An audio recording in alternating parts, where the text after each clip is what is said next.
Shalom anak-anak hebat, apa kabar kalian hari ini? Semoga kita semua selalu dalam lindungan dan cinta kasih Allah.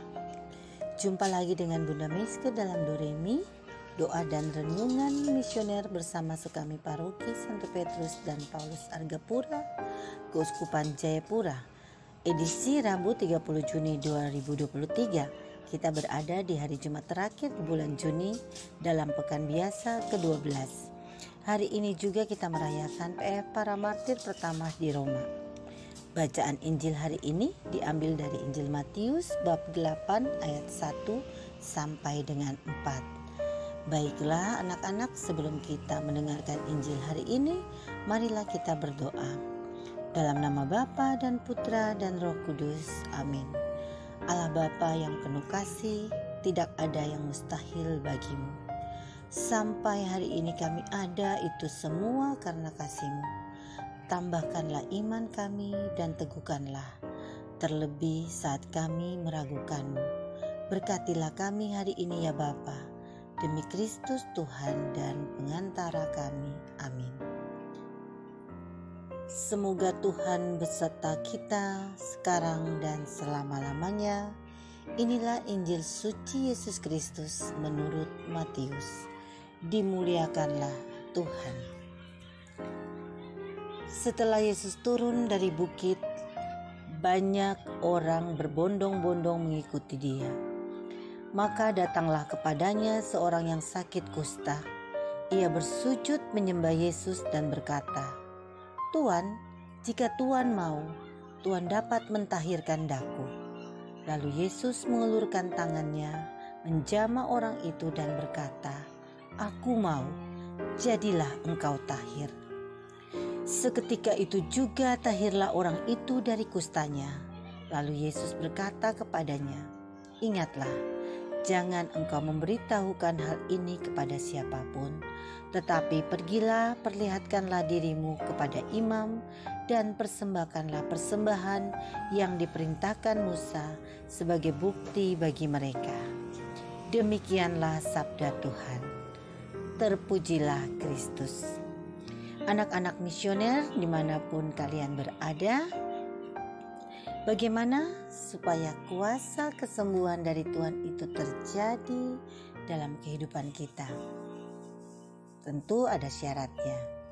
Syarat satu-satunya adalah percaya dan beriman kepada Tuhan Yesus. Tanpa iman yang sungguh tidak mungkin terjadi kesembuhan. Kita tidak akan beroleh kesembuhan jika kita tidak percaya dan masih meragukan kuasa Tuhan. Karena Tuhan sanggup menyembuhkan segala penyakit dan menghancurkan segala kuasa setan. Di mana ada kebimbangan dan keraguan-raguan, di situ pasti tidak ada iman. Alkitab menyatakan bahwa tanpa iman tidak mungkin orang berkenan kepada Allah. Ini dicatat juga dalam Ibrani 11 ayat 6. Dan orang yang bimbang tidak akan menerima sesuatu dari Tuhan. Bisa kita baca pada Yakobus 1 di ayat 6 sampai 7. Artinya, mustahil kita akan melihat kemuliaan Tuhan dinyatakan atas kita jika kita tidak beriman. Anak-anak, langkah awal untuk mengalami kesembuhan dari Tuhan adalah datang kepada Tuhan Yesus dengan iman. Dalam bacaan Injil hari ini, seorang yang sakit kusta datang kepada Yesus, lalu sujud menyembah Dia dan berkata, "Tuan, jika Tuan mau, Tuan dapat mentahirkan aku." Tadi kita tahu pada bab 8 ayat 2 ada perikop atau ada kalimat ini. Anak-anak, kata sujud menyembah yang disampaikan oleh orang kusta ini berarti datang dengan penuh kerendahan hati. Banyak orang sakit tidak mau datang kepada Tuhan Yesus yang adalah Sang Juru Selamat. Tetapi terkadang mereka lebih memilih untuk mencari pertolongan kepada kuasa-kuasa yang lain atau kuasa-kuasa kegelapan. Misalnya ke dukun-dukun atau yang sejenisnya. Nah anak-anak, terkadang kita juga mau mencobai Allah dengan memakai kalimat yang menjebak Allah saat kita sakit. kita minta kepada Allah untuk mematuhi doa kita. Kita kadang berkata, Tuhan, kalau Tuhan sanggup, sembuhkanlah saya. Anak-anak, Tuhan itu pasti sanggup. Tetapi apakah Dia bersedia atau tidak? Nah, orang kusta ini tahu bahwa dia tidak boleh menuntut Allah. Dia hanya mau memohon kepada Allah dengan kerendahan hati yang sangat. Dia bertanya, apakah Tuhan bersedia atau tidak? Keadaan orang kusta itu sebenarnya sangat parah. Penyakit kusta yang diderita olehnya kemungkinan adalah penyakit yang tidak mungkin sembuh, sehingga siapapun penderitanya akan terisolasi dari masyarakat normal sampai seumur hidupnya. Dia tidak bisa lagi kembali ke masyarakat sehingga dia berada dalam keadaan yang sangat menderita. Dia terpenjara atau dikucilkan dan hanya bisa berkumpul dengan sesama penderita kusta. Anak-anak, orang-orang pada waktu itu percaya bahwa penyakit ini hanya bisa sembuh kalau Tuhan memberikan kesembuhan secara mujizat. Penyakit ini juga dianggap penyakit kutukan dari Tuhan oleh karena dosa yang diperbuat oleh si penderitanya. Bisakah kita membayangkan penderitaan orang ini? Coba kita membayangkan sebentar bagaimana mereka yang menderita sakit seperti ini, berpenyakit kulit yang sangat parah dan menjijikan, bahkan dijauhi oleh semua orang dan dianggap mereka adalah orang yang dikutuk oleh Tuhan. Tentunya sangat sedih sekali.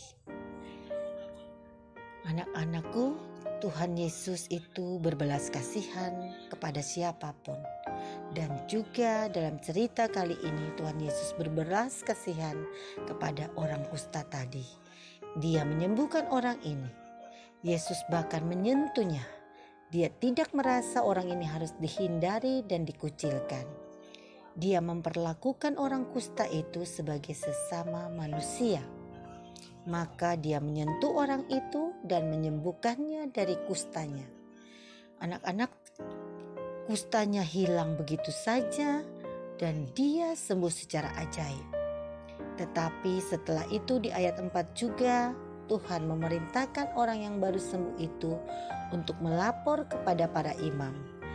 Ini merupakan tanda bahwa dia telah benar-benar pulih dari penyakitnya dan boleh dikembalikan lagi ke dalam masyarakat.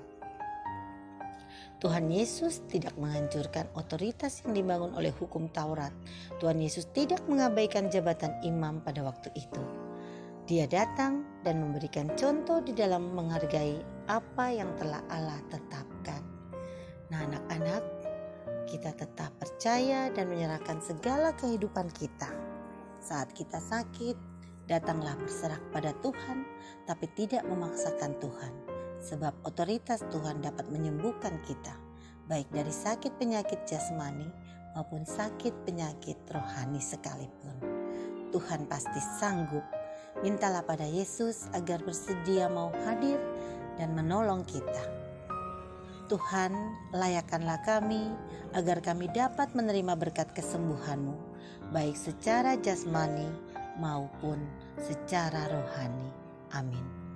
Marilah anak-anak kita bersama-sama berdoa, doa anak misioner. Tuhan Yesus, Engkau diutus Bapa menjadi berkat bagi dunia, menjadi selamat bagi manusia.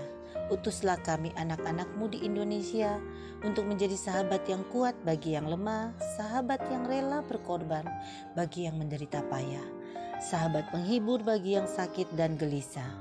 Tuhan Yesus, kami pun ingin menjadi utusan-utusan kecil-Mu, teman setia bagi yang tersingkir terlantarkan, teman bicara bagi yang kesepian terlupakan, sobat yang gembira bagi yang sedih dan susah, sobat penuh penghargaan bagi yang tak dicintai.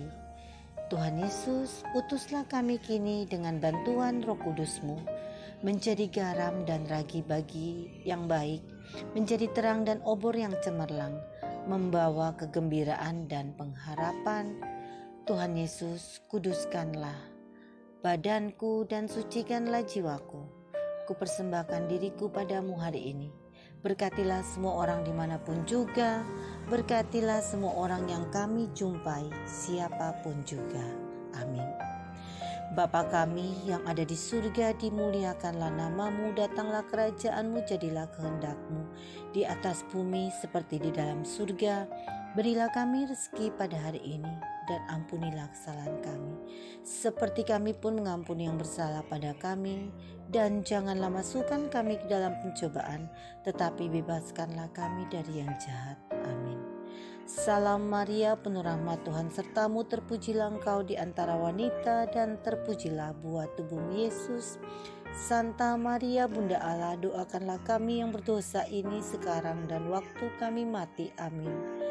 Kemuliaan kepada Bapa dan Putra dan Roh Kudus, seperti pada permulaan, sekarang, selalu, dan sepanjang segala abad. Amin. Semoga kita semua selalu dibimbing, dilindungi, dan diberkati oleh Allah yang Maha Kuasa, dalam nama Bapa dan Putra dan Roh Kudus. Amin. Salam sehat selalu, selamat berkarya di hari ini anak-anakku. Tetap semangat dan jangan lupa tersenyum. Sampai jumpa lagi di edisi Doremi selanjutnya.